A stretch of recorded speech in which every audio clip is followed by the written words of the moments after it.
Swimming is one of the most physically and mentally demanding sports out there, and if you want to compete at the highest level, you have to put in an immense amount of training. However, in today's video, I'm going to go through some tips that can help absolutely anyone, regardless of ability or training schedule, swim faster for longer.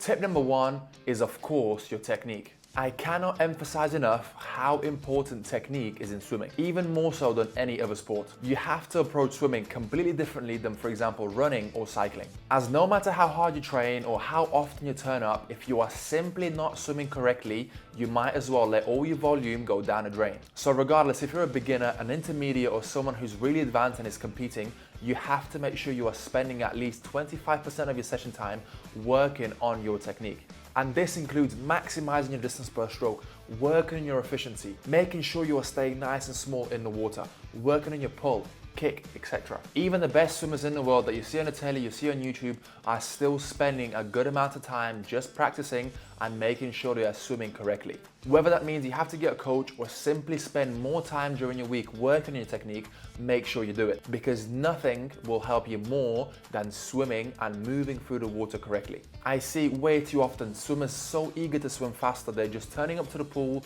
swimming up and down, 4,000 meters a day, 5,000 meters a day, swimming up and down nice and fast, but simply not progressing because they are not moving through the water correctly. So next time you swim, make sure you have at least one technical focus point that you are thinking about throughout your whole session that's going to allow you to improve your technique in some way, shape or form. If you want to see me go into more detail about skills and drills, check out my Instagram at LSE Performance, where I do all of that for completely free.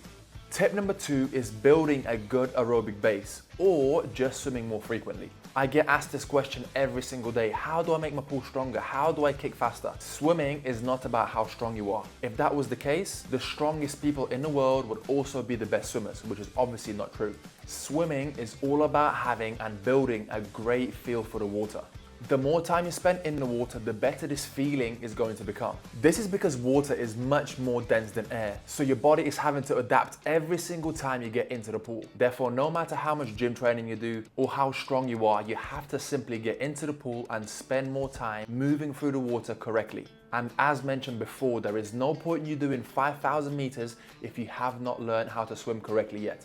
Nail your technique and then start to introduce more volume and start to build your aerobic base. Tip number three is teaching your body how to swim at a faster pace than you are used to. Once again, this is a huge mistake swimmers make. People simply turn up to the pool and swim at, let's say, 2 minutes per 100 meters average for 5,000 meters. And in some magical way, they expect to turn up on race day and swim sub 2 minutes. This is simply not going to work. Your body needs to understand how to swim at a faster pace than 2 minutes in order to go that time. If you only push your body and swim only at no faster than 2 minutes, you will not break 2 minutes on race day. Meaning you have to make sure you are including 50s, 100s and 200s where your goal is just to swim faster than your target pace. Meaning if your goal is to go sub 2 minutes average for a 2K swim, you have to make sure you are trying to go below sub 2 minutes in training as often as you possibly can. And as you get closer to your race day, start to gradually decrease rest and increase the amount of reps you are doing.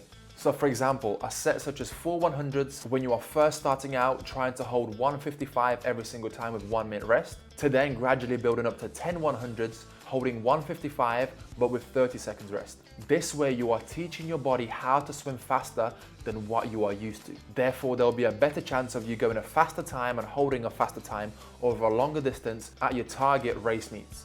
And the final tip for today's video is learning how to really push yourself. Being able to hold 1 minute 20 pace or 1 minute 30 pace is absolutely doable for everybody. But that does not mean it's gonna come easy. Once again, so many people get stuck on a certain time and they just cannot understand why they are not progressing. And then when you ask them, are you pushing yourself in training? The answer is, I'm doing 5,000 a day, which is absolutely fantastic, but you have to make sure you're getting your heart rate into the right zones, swimming correctly, and teaching your body how to train hard. And this is the part of training which a lot of people really try to avoid. Whether that means getting your heart rate to a certain level or simply swimming a certain distance, you have to teach your body and you have to teach your mind to be able to stay committed and dedicated to your goal. You simply cannot expect results from the work you did not put in. Therefore, to swim faster for longer, you have to make sure you have a good technique before you do anything else. You have to make sure you're building a good aerobic base. You are then started to introduce more intensity and swimming quicker without letting your technique fall apart, and then making sure you are able to sustain this over a long period of time. As results do not come overnight. You will have to stay consistent, and there will be days where you will not want to do it. But if you want to get faster at swimming, as I've already mentioned, swimming is a very, very physically and mentally demanding sport. So those are the 4 main things that are definitely going to help you swim faster for longer. If you guys enjoyed, like, comment, subscribe, and please let me know what you want to see in the next video.